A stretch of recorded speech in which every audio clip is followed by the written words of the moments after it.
What's up everybody, Jeff Lanoski. Just finished building my new Giant Trance Advance. Let's take a look. In case you're wondering, definitely my bike. I'm riding a size extra large Giant Trance Advance. It's carbon fiber front triangle, internal cable routing. It has a one-piece rocker link, which definitely stiffens up the rear end.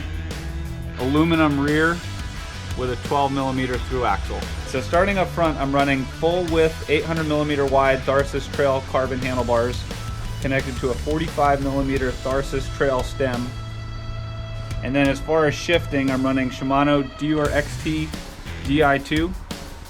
I have Shimano DUR-XT brakes, an X-Fusion dropper post, and Ergon GE1 grips with the factory rubber compound. The front fork is a 150mm X-Fusion Sweep HLR fork, and I have a custom stickered graphics kit to match the frame. I'm running Vittoria D-Man Plus wheels. They're 30mm wide, 27.5 diameter, and then for tires I have Vittoria Goma up front, 2.4, nice big chunky knobs, and in the rear, a little bit faster rolling Morsa. It's a 2.3, and I like to run about 25 pounds front and rear.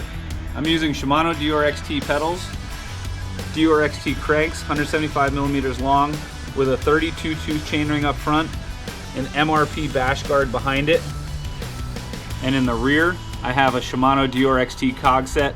It's an 1142 and a Di2 long cage derailleur. My rear shock is an X-Fusion trunnion mount, and I typically run that wide open to have the most active shock possible. My saddle is an Ergon SME3 in a size medium with titanium rails, super light and strong, and that's riding on an X-Fusion high-low straight seat post, 150mm travel. I'm using Shimano DUR-XT calipers with Ice-Tex rotors, 180mm front and rear. I've been running Stages power meters on my race bikes for several years. Finally got one on my trail bike. Pretty excited to see what kind of data I can capture when I ride technical trails. I ran my Di2 cables through a single port grommet, keeps everything nice and snug, and use some heat shrink wrap on the cables, keep everything nice and clean. I also run about 25mm of spacers under my stem, keeps the bars nice and tall for when you get going down some really steep stuff.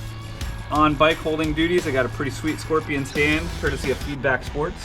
Di2 shifters are reprogrammable, so I change it from the factory setting. I make it so that the smaller button up top goes to easier gears, and the lower button goes to harder gears. And the cool thing about the Di2 shifting is you can push the button down and hold it to run through multiple gears instead of doing several taps with your thumb. Alright, so there you go. This is the newest bike in my fleet. I'm pretty excited to get this thing out on the trail. If you have any questions or want to let me know what you think of the bike, leave a comment.